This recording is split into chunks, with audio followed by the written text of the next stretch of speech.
सबको बहुत बहुत आशीर्वाद। आज विश्व जनसंख्या दिवस है, तो सबको सोचना चाहिए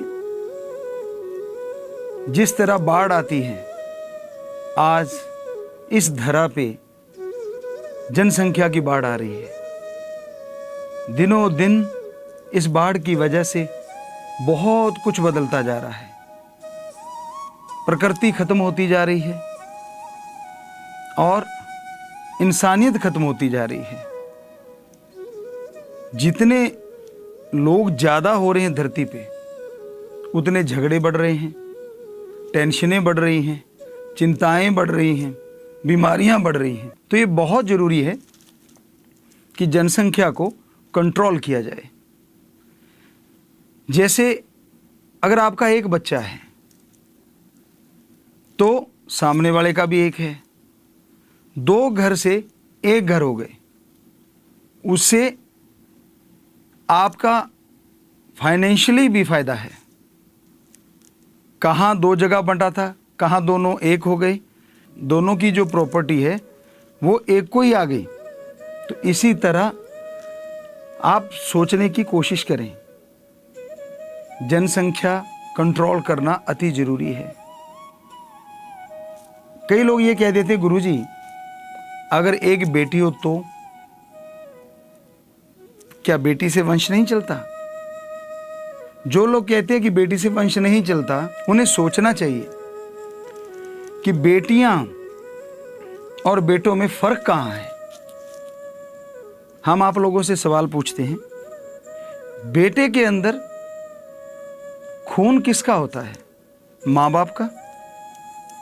बहू दूसरी आती है, और जब बच्चा होता है तो वो वंश चला सकते हैं, यही कहा जाता है ना। तो बेटी के अंदर खून किसका है? माँ बाप का। दामाद दूसरा आता है, तो उनका बच्चा वंश क्यों नहीं चला सकता? या तो ये कहिए कि बेटी की रगों में आपका खून नहीं दौड़ता, सिर्फ बेटे के दौड़ता है। क्या ऐसा है? नहीं, बेटे के अंदर भी माँ बाप का खून दौड़ रहा है और बेटी के अंदर भी सेम माँ बाप का खून दौड़ रहा है। तो अगर बेटे के बच्चे से वंश चल सकता है, तो बेटी के बच्चे से वंश क्यों नहीं चल सकता? जरा सोचिए, विचार कीजिए। तो ये रूढ़िवादी विचारों में मत पड़िए, इन चक्रों में मत पड़िए। एक बच्चा काफी है, पढ़ाइए लिखाइए, टेंशन फ्री रहेंगे, आप चिंता मुक्त रहेंगे, बहुत से खर्चे कम हो जाएंगे। और सबसे बड़ी बात, जनसंख्या विस्फोट अगर यूं ही चलता रहा तो इस धरा पे बहुत सारी परेशानियां खड़ी हो जाएंगी। बेरोजगारी बढ़ जाएगी, उससे टेंशनें बढ़ जाएंगी, चिंताएं बढ़ जाएंगी, लड़ाई झगड़े बढ़ जाएंगे।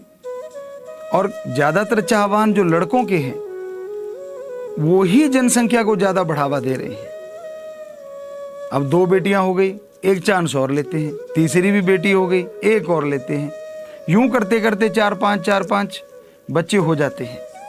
और जब पालन पोषण की बात आती है, प्रॉपरली सही तरीके से आप उनका पालन पोषण नहीं कर पाते। उनकी जगह पे सिर्फ एक बच्चा हो, चाहे वो बेटा है चाहे वो बेटी है, उसको आप बहुत बढ़िया ढंग से पालेंगे, पोसेंगे, बड़ा बनाएंगे, अच्छे संस्कार देंगे, और वो आने वाले समय में देश का भी भविष्य बनेगा, आने वाले समय में आपका नाम रोशन करेगा।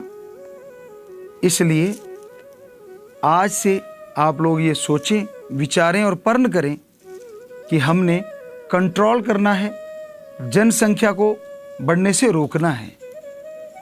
कई बार सोचते हैं कि मेरे एक सोचने से क्या हो जाएगा, बाकी लोग तो सोचते नहीं। कहते ना, बूंद बूंद से समुंदर भर जाता है, तालाब भर जाता है। तो इसी तरह एक आदमी सोचे, आपने पहल कर दी तो सारे आप ही तो हैं, सभी ने पहल कर दी। आप अपने बारे में सोचिए, विचार कीजिए, बहुत फायदा है। पूरे विश्व में आज जनसंख्या बड़ी तेजी से बढ़ रही है, खास करके हमारे देश में। पढ़े लिखे भी ऐसे सज्जन हैं कुछ जो इस तरफ ध्यान नहीं देते। वो कहते हैं जी भगवान की औलाद हैं, भगवान देने वाला है तो भगवान तो देता ही जाएगा। भगवान ने ये जो दिमाग दिया है सर्वोत्तम है, सर्वश्रेष्ठ है।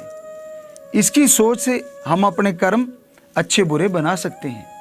तो इसको काम में लीजिए, सोचिए, विचार कीजिए, क्योंकि जनसंख्या बढ़ने से सारी प्रकृति में भी बदलाव आ रहा है। मकान बनाने पड़ रहे हैं, जंगल कट गए हैं और उनके कटने से मौसम में परिवर्तन आ रहे हैं। कहीं भूकंप आ रहा है, कहीं तूफान आ रहे हैं, प्रकृति का कहर टूट रहा है, बरस रहा है। तो हमारी तो यही गुजारिश है आप सबसे कि आप पहल कीजिए, कंट्रोल कीजिए। यकीन मानिए बड़ा सुख मिलेगा, बड़ी शांति मिलेगी। कहाँ 4-5 को पालना पोषना और कहाँ एक का पालन पोषण करना। आप भी सुखी रहेंगे और वो बच्चा भी बहुत ही अच्छा नागरिक बनेगा, बहुत ही अच्छा इंसान बनेगा। तो सोच के इन विचारों को अपने अमल में लेके आएं, आप करके देखिए, जरूर सुख मिलेगा, जरूर शांति मिलेगी।